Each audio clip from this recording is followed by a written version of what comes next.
You guys see that puddle of coolant? That's this thing. This thing is fighting me. So it's one of those coolant hoses that is really difficult to get to. This is not gonna be fun to do at all. All right guys, so I got the car here in the garage. I should have filmed it, but driving back, even with the coolant leak, it didn't even kick on the fans. It didn't overheat. I added a lot of water, distilled water inside of here, and it all leaked out. It was not even worth it. But so we cruising on the way back home, went very slow, but the temperature stayed under half. Yeah, so I'm going to think that is one of those coolant hoses. Oh, my bad, y'all. Yeah, I don't know if you guys can see that. It's going to be really hard to get that in or get the camera in focus, but the car is too hot right now to like mess with that. So what I'm going to do is I'm going to let the car cool down. We're going to come back to it tomorrow. And if it's the hose that I think that it is, I know the part number for it. I can get the part, order it, replace it, and redo this whole thing. But it has to be, it just sucks that it has to be one of those hoses that looks like it comes off the thermostat. I think it's the one that comes off the thermostat and goes up to over here. And of course the garage lights turn off. Like, how dare you just turn off just now? Like, what? But yeah, we're gonna fast forward this, let the car cool down and clean up on here because it's leaking, and take out the hose and inspect it and make sure it's the hose before I order it, put it back on, and then gotta bleed the system. All right guys, so I was kind of unprepared because I've never done this before and I really didn't want to record it due that the lighting was terrible. Still terrible if you ask me, but I just wanted to focus on getting this off because I didn't even know that this was the issue. But this is called a engine coolant bypass hose. I'll also leave a link in the description and the actual part number. Yeah, this is what was leaking. Crazy work, and it's very weird to get to. If you have an airbox, take the airbox out, and I think this is the upper hose for the radiator. You're gonna detach it from that, and it sits right behind that. I don't know if you guys don't see that little thing tangling down with a little bit of corrosion. It sits right behind that, and on the other side here. All right, so I wasn't able to film it from the top, so this is my view from the bottom. There's another nipple that sits right underneath the intake coming right off the thermostat. So it comes right off the thermostat, goes across underneath the intake to where I just showed you guys at. It's a little bit difficult to get to, but it ain't that hard. You just gotta remove small amounts of stuff, but it's a very tight spot if you ask me. I'm gonna be very upfront with you guys. The difficult part about this was these clamps here. These are the worst hose clamps of all time, and they weren't facing down. So that was literally the only struggle that I had. Otherwise, that if you got some basic tools like needle nose pliers or whatever, and a hand that can fit into some small space, you can get this off. But this is the worst thing known to man. I hate these so much. So this is what you're really gonna struggle with. I don't really have no advice on how to get these other than buckle up and struggle. But yeah, so once the new stuff comes in, I'm gonna film me like putting it back on, but I can't even get a camera in there. That's how tight it is. So it's gonna be kind of useless. All right guys, so I'm gonna speed you up, all right? I basically just spent 3 hours on this. This side is a little bit easier to get. So you're gonna remove this hose here, remove that hose there, and get a pair of hose clamps and pull it up. Remember that one side is bigger than the other. So the side on this side is big, and the other side is small. Make sure you pay attention to that with the hose. I'm gonna demonstrate. Hold on. So this is the old hose here. This side is different size from this side. So this one is the bigger hole. So the bigger hole will go there, and the smaller hole will go towards the thermostat. So you basically feed it in there the same way you pull it out. Get the clamp on this. This one here was a long story. It was really difficult, but I got it. It took me 3 hours to figure that out. Like, it was, there's no room, no nothing.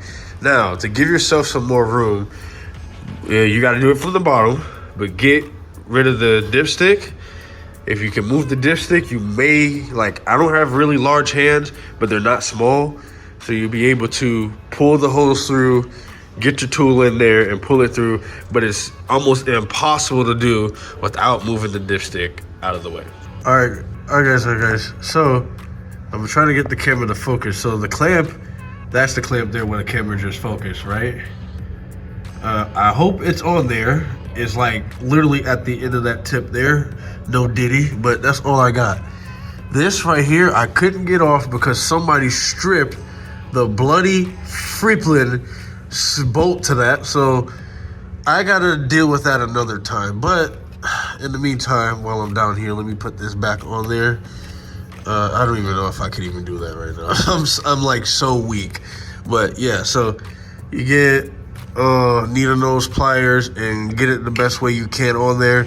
I'm gonna be real with you, with the new hose, it seems like it's impossible, dude. I'm not gonna hold you. It seems like this hose is thicker than the other one, and this clamp here just doesn't want to work. So if you can get a slightly bigger one than that one, that would be great. But sorry for the, it's really difficult and I'm really tired. It's like I've been doing this, trying to finish this car for like the past 3 hours right now.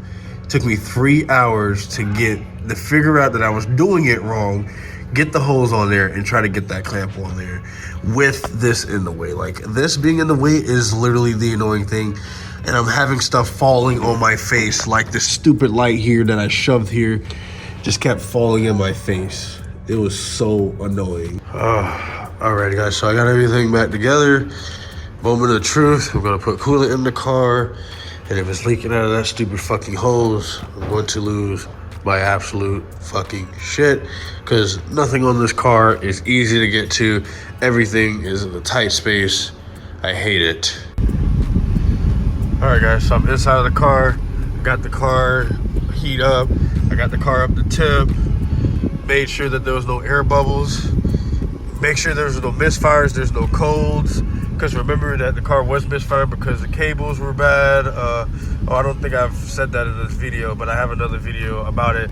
The coil pack connectors was destroyed, so the car had a misfire.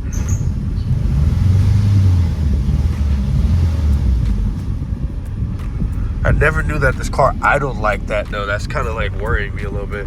Alrighty, so dude, I had the heat on. Let's put the AC on. Let's make sure that that's still working.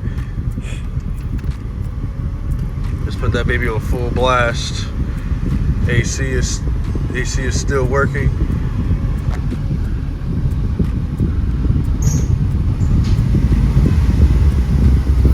Alright, I'm revving it up to see if it gets colder. The more that the AC compressor spins, the colder it gets. So it's still getting up there without overheating. Because as you guys should know, if you turn on the heat, the coolant goes through the heater core and it helps keep the temperatures down. But when you turn off the heat, it closes those valves, and it's like basically it closes the valves to a secondary radiator, if you should say. So basically your car has two radiators if you're a regular car. Now if you're a Bugatti or something, you got like 200, but yeah. Dude. All right, and we're gonna double check some leaks right quick, and if that, we're done for forever. Alrighty guys, I'm underneath the car. I don't see any leaks. That right there is from when I spilled the coolant. Uh-oh, is that water back there? Okay, that's water. So that's condensation back there. What I'm worried about is seeing coolant up front, and I don't see coolant up front. It's all bone dry. My head is too big to fit. So camera, you're doing most of the work. Oh, my head is too big to fit. Do you see any leaks there, buddy? Camera buddy, do you see any leaks? I don't see any leaks, buddy. Alright guys, and there it is. Turn the light back on. Turn both of them on. Oh, you suck, bro. I just stayed up with you. Don't shit on me. Oh, there you go. Oh, that was bright. Yeah, turn on the lamp. Just letting y'all know. I stayed up with him for this. I'm a great girlfriend. Oh, fiance. All right, guys. So that's all she wrote, basically. I don't see any leaks, anything like that. Tomorrow, when I wake up, because I don't know when I'm gonna wake up, we're gonna wash her and drive the living piss out of her. This car is very challenging to work on. It is every car is challenging to work on. Every car has its quirks, but this one here, boy. Especially. This one especially. This one here, I don't know what it is with Gen 1s, dude. Holy shit, this is kicking me in the balls. All right, guys, I hope you guys enjoyed today's video. I look like crap because my sinuses are bothering me, and my right arm that I'm using to film with right now is numb from working on the car last night. And my lips kind of like were sore because I had stuff like tools just falling in my face. Rough night. I hope this video helps somebody because I really be suffering sometimes. Because like learning how to do it by doing it yourself for the first time is the hardest way to learn. And I hate learning that way. And I hope that somebody can use this information to make the job easier for themselves. There's no easy way to do that unless you decide to rip off the whole front end. If you're gonna rip off the whole front end anyway, I suggest you doing that because that hose is really hard as hell to get to. But if you have to do what I did, like you can't just like disconnect everything, get the right tool, get like one of those hose clamp tools or whatnot. I don't have one of those, and I didn't want to wait until today to go get one, so I struggled with the crappy tools that I already had. So get one of those tools, put some like Vaseline or something on the hose so it can be easier to slip back and forth. Because I started putting some like oil on mine, but it wasn't, staying greasy enough. So I threw some Vaseline, or not Vaseline, shea butter on it because I don't have Vaseline. So I put some shea butter on it to make it easier to slide on. It just barely got on there, but it got on there nonetheless. It was a tight space. And again, if you guys can get that dipstick out of the way, that would make the job a whole lot easier. But somebody stripped the dipstick bolt, and so I'm kind of like, ugh. But really hope that information helps somebody out. If you like today's video, go ahead and smash that like button, subscribe if you already did so, and I see you guys in the next video.